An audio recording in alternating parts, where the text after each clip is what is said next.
This is the 2014 Chevrolet Corvette C7 Stingray. It has a 6.2 litre V8, more power than the British Empire at its peak, and looks more like it's been carved out of anger and patriotism. But is it just American noise and no trousers? For decades, the Corvette has been America's answer to the European sports car, and usually it was the wrong answer. But the C7 this time, they've done their homework.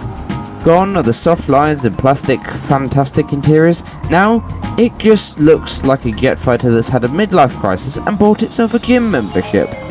Inside they've finally figured out what premium means. Digital dials that change with your driving mode, leather where you want it, and carbon fibre everywhere else. But it's less Florida retirement home, more Bruce Wayne's second car. And this engine is a masterpiece of brute force. 455 horsepower, 0 to 60 in just under 4 seconds. The C7 doesn't go fast, it threatens the horizon and then follows through. You'd expect a car like this to corner a confused buffalo. So what it's like to live with?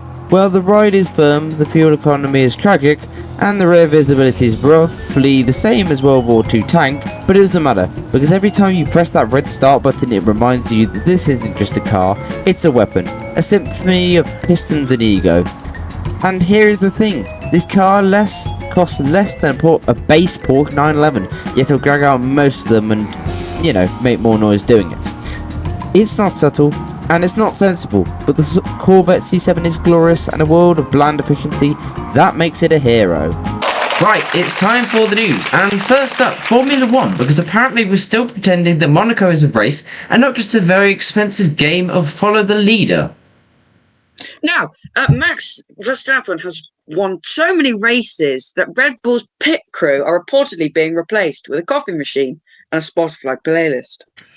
And in the FIA, in their infinite wisdom, are now reviewing track limits again, because what we really need in racing is more debate and what counts as a corner. Meanwhile, in Formula E, there was a thrilling finish in Sao Paulo. If by thrilling you mean quietly zipping past a confused pigeon at 120 miles an hour. Yes, someone won, no one knows who, but all the cars look the same and sound like a Dyson on Red Bull. Speaking of electric things, Dacia have announced a electric car. Yes, Dacia, the people who gave us car once was the radio was optional and the glove box fell off you if you sneeze too hard.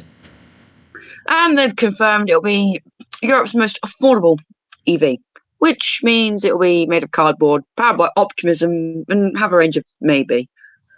They say it's built for simplicity, so no touchscreens, no fancy driver aids, and I'm fairly certain the manual is just a sticky note that says, good luck. But we will have to say this.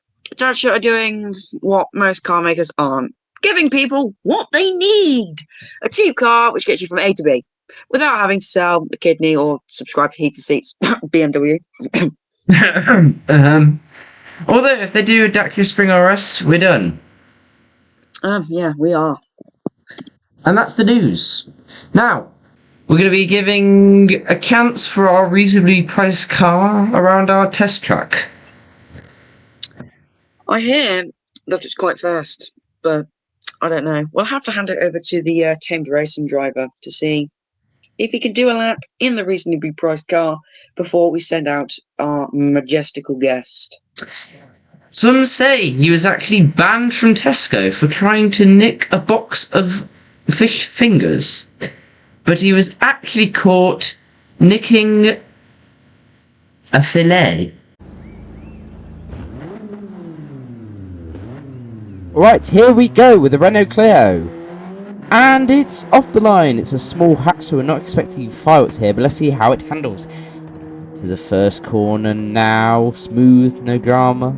It's not exactly leaping out of the gate, but hey ho, it's got a steady pace. It's not a sports car, but it's holding its ground.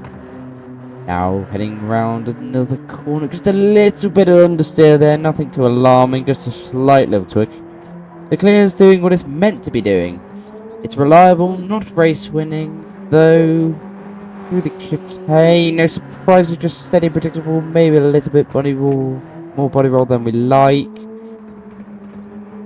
Ooh, looks like he's listening to a bit of the classical genre here. Not something you'd normally expect for Goodwood Motor Circuit in a Renault Clio. Coming round this corner now. God, it's going faster than your grandma could knit a cat. Oh, a little bit tight round this corner, but we've got there in the end. Coming onto the straight now, looking nice. Conditions are looking okay today. Oh, this corner. Oh, okay. Nicely does it.